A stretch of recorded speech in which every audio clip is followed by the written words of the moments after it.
میں نے یحییٰ بن سعید قطان سے سنا، انہوں نے حکیم بن جبیر اور عبد الاعلی کو ضعیف قرار دیا۔ اسی طرح یحییٰ نے موسیٰ بن دینان کو بھی ضعیف قرار دیا اور کہا اس کی بیان کردہ حدیث ہوا جیسی ہے، اور موسیٰ بن دہقان اور عیسیٰ ابی عیسیٰ مدنی کو بھی ضعیف قرار دیا۔ کہا اور میں نے حسن بن عیسیٰ سے سنا، کہہ رہے تھے مجھ سے ابن مبارک نے فرمایا تم جب جریر کے پاس پہنچو تو 3 راویوں کی حدیث کے سوا اس کا سارا علم لکھ لینا، عبیدہ بن معتب، سری بن اسماعیل اور محمد بن سالم کی حدیث اس سے نہ لکھنا۔ امام مسلم رحمہ اللہ نے کہا اور اس کے معنی جو ہم نے ذکر کیا، اہل حدیث کا کلام متہم راویوں میں اور ان کے عیوب بہت ہیں جس کے بیان کرنے سے کتاب لمبی ہو جائے گی، اور جس قدر ہم نے بیان کیا وہ کافی ہے اس شخص کے لیے جو قوم کا مذہب سمجھ بوجھ جائے۔ اور حدیثوں کے اماموں نے راویوں کا عیب کھول دینا ضروری سمجھا اور اس بات کا فتویٰ دیا۔ جب ان سے پوچھا گیا اس لیے کہ یہ بڑا اہم کام ہے، کیونکہ دین کی بات جب نقل کی جائے گی تو وہ کسی امر کے حلال ہونے کے لیے ہوگی یا حرام ہونے کے لیے، یا اس میں کسی بات کا حکم ہوگا یا کسی بات کی ممانعت ہوگی، یا کسی کام کی طرف رغبت دلائی جائے گی یا کسی کام سے ڈرایا جائے گا۔ بہرحال جب راوی سچا اور امانت دار نہ ہو، پھر اس سے کوئی روایت کرے جو اس کے حال کو جانتا ہو اور وہ حال دوسرے سے بیان نہ کرے جو نہ جانتا ہو، تو گنہگار ہوگا اور دھوکہ دینے والا ہوگا عام مسلمانوں کو۔ اس لیے کہ بعض لوگ ان حدیثوں کو سنیں گے اور ان سب پر یا بعض پر عمل کریں گے، اور شاید وہ سب یا ان میں سے اکثر جھوٹی ہوں،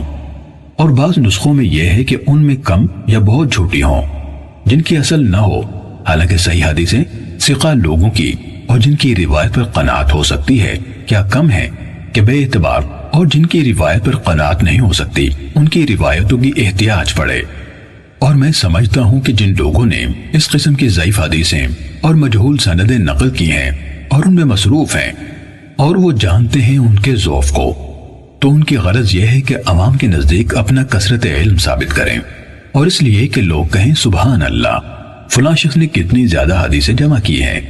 اور جس شخص کی یہ چال ہے اور اس کا یہ طریقہ ہے اس کا علم حدیث میں کچھ نہیں، اور وہ جاہل کہلانے کا زیادہ سزاوار ہے عالم کہلانے سے۔ امام مسلم رحمہ اللہ فرماتے ہیں کہ ہمارے زمانے میں بعض ایسے لوگوں نے جنہوں نے جھوٹ موٹ اپنے تئیں محدث قرار دیا ہے، اسناد کی صحت اور سقم میں ایک قول بیان کیا ہے۔ اگر ہم بالکل اس کو نقل نہ کریں اور اس کا ابطال نہ لکھیں تو عمدہ تجویز ہوگی اور ٹھیک راستہ ہوگا، اس لیے کہ غلط بات کی طرف التفات نہ کرنا اس کو مٹانے کے لیے اور اس کے کہنے والے کا نام کھودنے کے لیے بہتر ہے، اور مناسب ہے جاہلوں کے لیے تاکہ ان کو خبر بھی نہ ہو اس غلط بات کی، مگر اس وجہ سے کہ ہم انجام کی برائی سے ڈرتے ہیں اور یہ بات دیکھتے ہیں کہ جاہل نئی بات پر فریفتہ ہو جاتے ہیں اور غلط بات پر جلد اعتقاد کر لیتے ہیں جو علماء کے نزدیک ساقط الاعتبار ہوتی ہے۔ ہم نے اس قول کی غلطی بیان کرنا اور اس کو رد کرنا، اس کا فساد و بطلان اور خرابیاں ذکر کرنا لوگوں کے لیے بہتر اور فائدہ مند خیال کیا، اور اس کا انجام بھی نیک ہوگا اگر اللہ عز و جل چاہے۔ اور اس شخص نے جس کے قول سے ہم نے گفتگو شروع کی اور جس کی فکر اور خیال کو ہم نے باطل کہا، یوں گمان کیا ہے کہ جو اسناد ایسی ہوں جس میں فلاں عن فلاں ہو، اور یہ بات معلوم ہو گئی کہ وہ دونوں ایک زمانے میں تھے، اور ممکن ہو کہ یہ حدیث ایک نے دوسرے سے سنی ہو اور اس سے ملا ہو، مگر ہم کو یہ معلوم نہیں ہوا کہ اس نے اس سے سنا ہے، نہ ہم نے کسی روایت میں اس بات کی تصریح پائی کہ وہ دونوں ملے تھے اور ان میں منہ در منہ بات چیت ہوئی تھی، تو ایسی اسناد سے جو حدیث روایت کی جائے وہ حجت نہیں ہے جب تک یہ بات معلوم نہ ہو کہ کم سے کم وہ دونوں اپنی عمر میں ایک بار ملے تھے اور ایک نے دوسرے سے بات چیت کی تھی، یا ایسی کوئی حدیث روایت کی جائے جس میں اس امر کا بیان ہو کہ ان دونوں کی ملاقات ایک یا زیادہ بار ہوئی تھی۔ اگر اس بات کا علم نہ ہو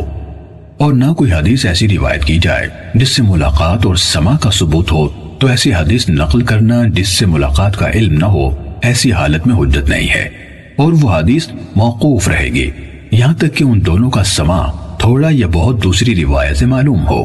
اور یہ قول اسناد کے باب میں اللہ تجھ پر رحم کرے ایک نیا ایجاد کیا ہوا ہے جو پہلے کسی نے نہیں کیا، نہ حدیث کے عالموں نے اس کی موافقت کی ہے، اس لیے کہ مشہور مذہب جس پر اتفاق ہے اہل علم کا، اگلے اور پچھلوں کا، وہ یہ ہے کہ جب کوئی ثقہ شخص کسی ثقہ شخص سے روایت کرے ایک حدیث کو اور ان دونوں کی ملاقات جائز اور ممکن ہو، بے اعتبار سن اور عمر کے، اس وجہ سے کہ وہ دونوں ایک زمانے میں موجود تھے۔ اگرچہ کسی حدیث میں اس بات کی تصریح نہ ہو کہ وہ دونوں ملے تھے یا ان میں روبرو بات چیت ہوئی تھی، تو وہ حدیث حجت ہے اور وہ روایت ثابت ہے۔ البتہ اگر اس امر کی وہاں کوئی کھلی دلیل ہو کہ در حقیقت یہ راوی دوسرے راوی سے نہیں ملا یا اس سے کچھ نہیں سنا، تو وہ حدیث حجت نہ ہوگی۔ لیکن جب تک یہ امر مبہم رہے، یعنی گول مول، اور کوئی دلیل نہ سننے اور نہ ملنے کی نہ ہو، تو صرف ملاقات کا ممکن ہونا کافی ہوگا اور وہ روایت سما پر محمول کی جائے گی۔ پھر جس شخص نے یہ قول نکالا ہے یا اس کی حمایت کرتا ہے، اس سے یوں گفتگو کریں گے کہ خود تیرے ہی سارے کلام سے یہ بات نکلی کہ ایک ثقہ شخص کی روایت دوسرے ثقہ شخص سے حجت ہے جس پر عمل کرنا واجب ہے۔ پھر تو نے خود ایک شرط بعد میں بڑھا دی کہ جب یہ بات معلوم ہو جائے کہ وہ دونوں اپنی عمر میں ایک بار ملے تھے یا زیادہ اور ایک نے دوسرے سے سنا تھا۔ اب اس شرط کا ثبوت کسی ایسے شخص کے قول سے پانا ہے جس کا ماننا ضروری ہو۔ اگر ایسا قول نہیں ہے تو اور کوئی دلیل اپنے دعوے پر لانا۔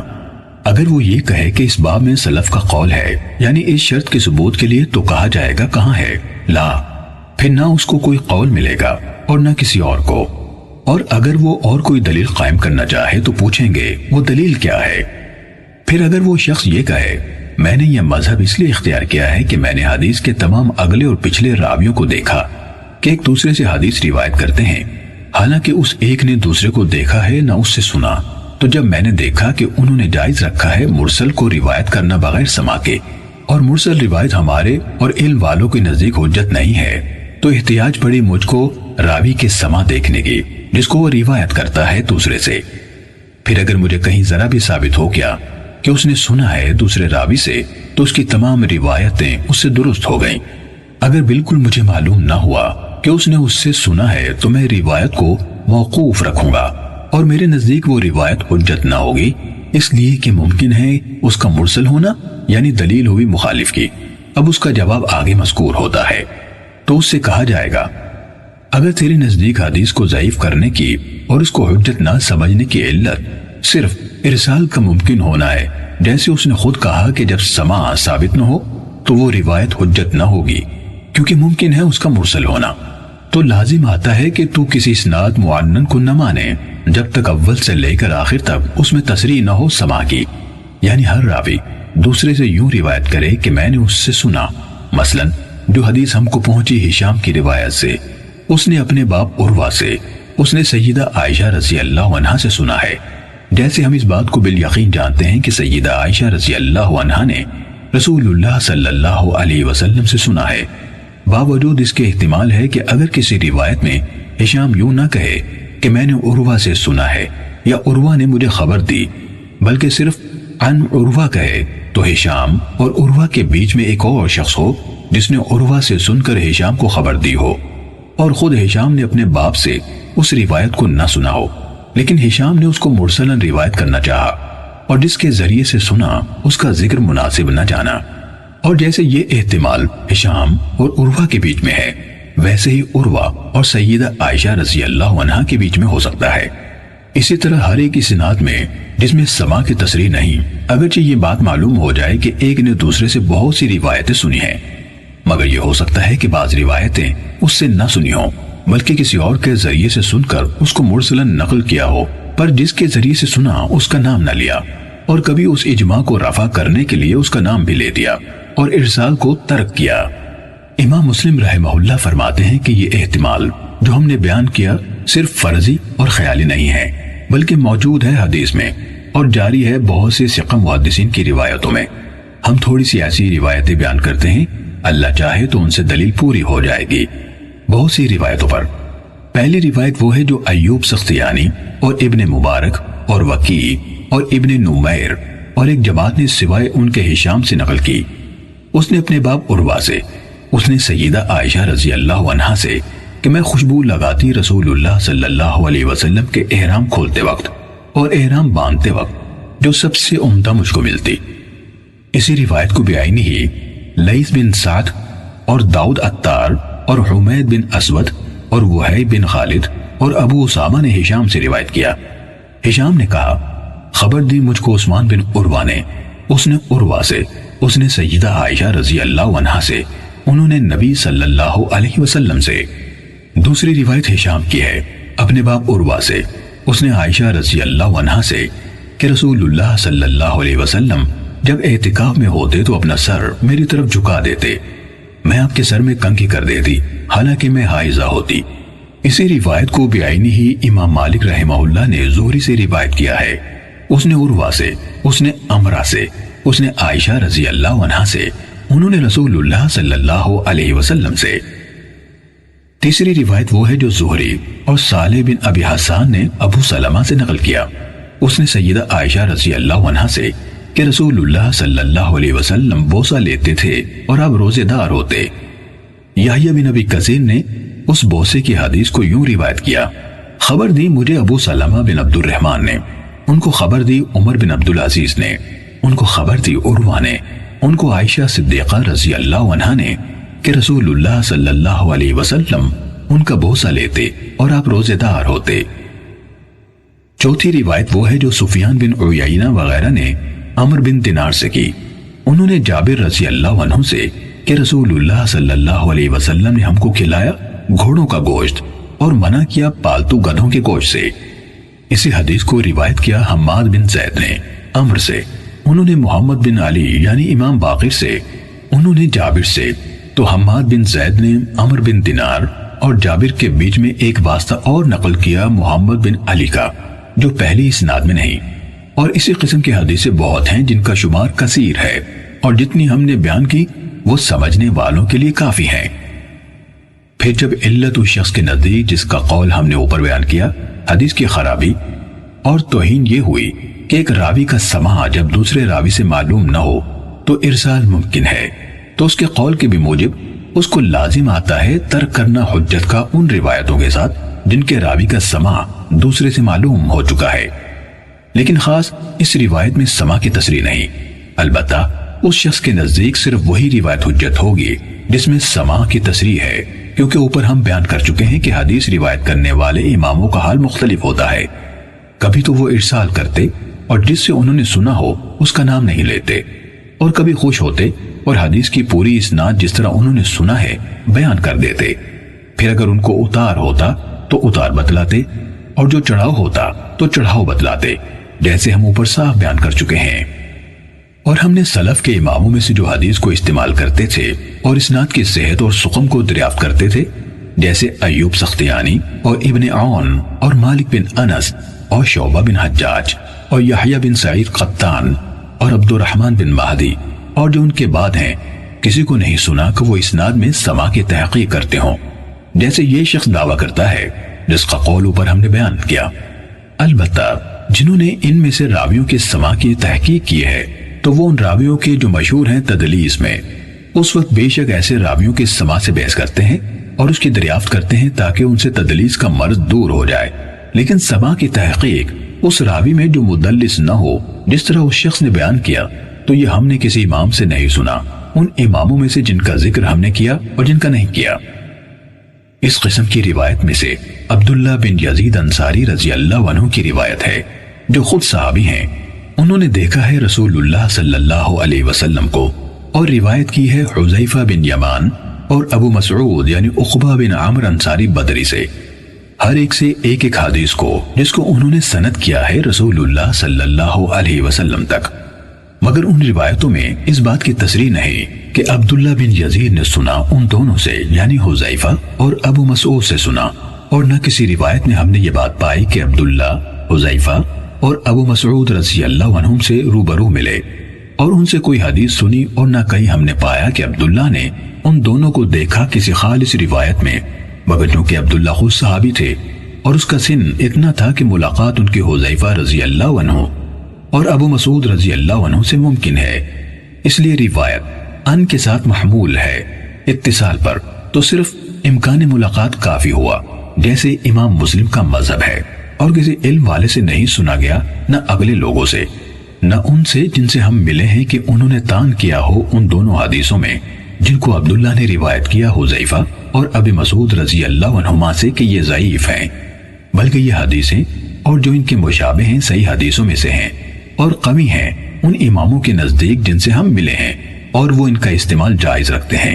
اور ان سے حجت لیتے ہیں، حالانکہ یہی حدیثیں اس شخص کے نزدیک جس کا قول اوپر ہم نے بیان کیا، جو ثبوت ملاقات شرط کرتا ہے، واہی ہیں اور بیکار ہیں جب تک سماع عبداللہ کا حذیفہ اور ابو مسعود سے متحقق نہ ہو۔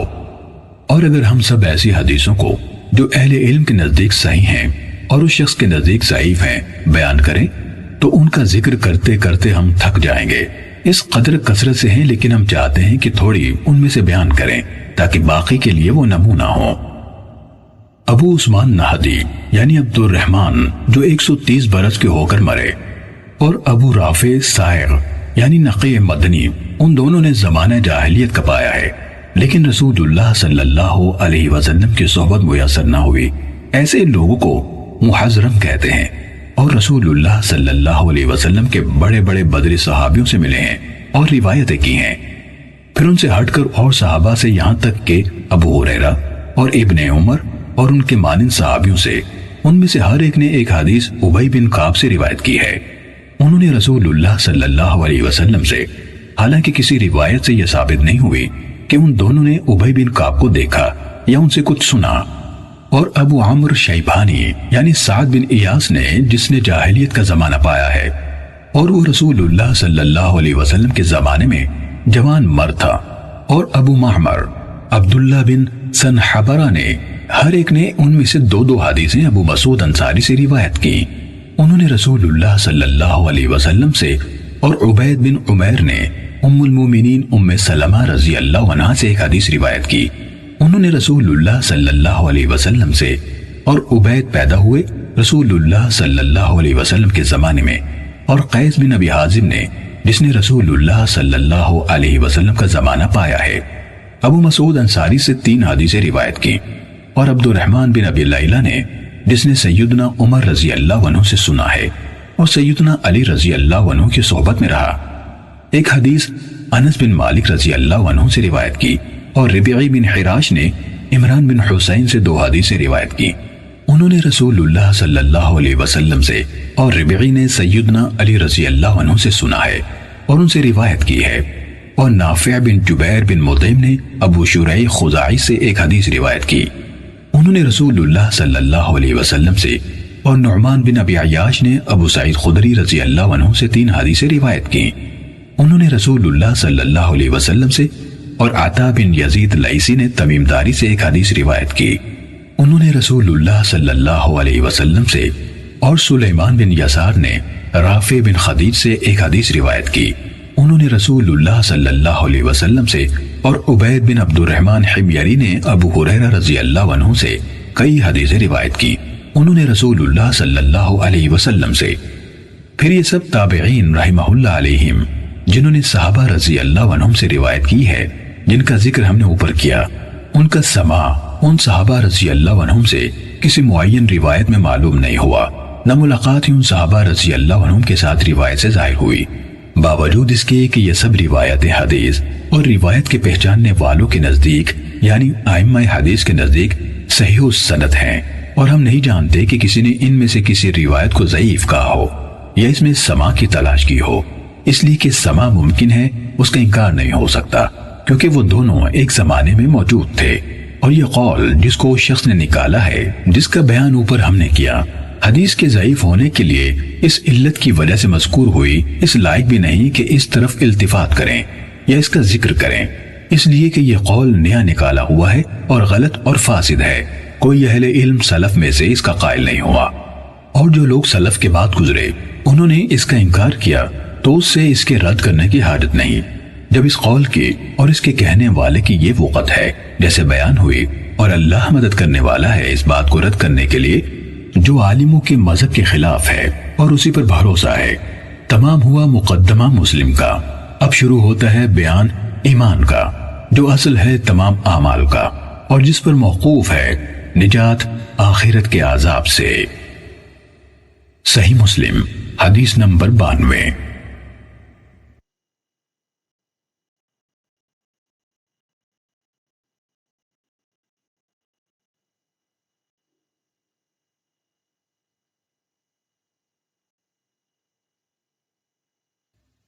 بشر بن حکم نے بیان کیا، کہا میں نے یحییٰ بن سعید قطان سے سنا، انہوں نے حکیم بن جبیر اور عبد الاعلی کو ضعیف قرار دیا۔ اسی طرح یحییٰ نے موسیٰ بن دینان کو بھی ضعیف قرار دیا اور کہا اس کی بیان کردہ حدیث ہوا جیسی ہے، اور موسیٰ بن دہقان اور عیسیٰ ابی عیسیٰ مدنی کو بھی ضعیف قرار دیا۔ کہا اور میں نے حسن بن عیسیٰ سے سنا، کہہ رہے تھے مجھ سے ابن مبارک نے فرمایا تم جب جریر کے پاس پہنچو تو 3 راویوں کی حدیث کے سوا اس کا سارا علم لکھ لینا۔ عبیدہ بن معتب، سری بن اسماعیل اور محمد بن سالم کی حدیث اس سے نہ لکھنا۔ امام مسلم رحمہ اللہ نے کہا اور اس کے معنی جو ہم نے ذکر کیا اہل حدیث کا کلام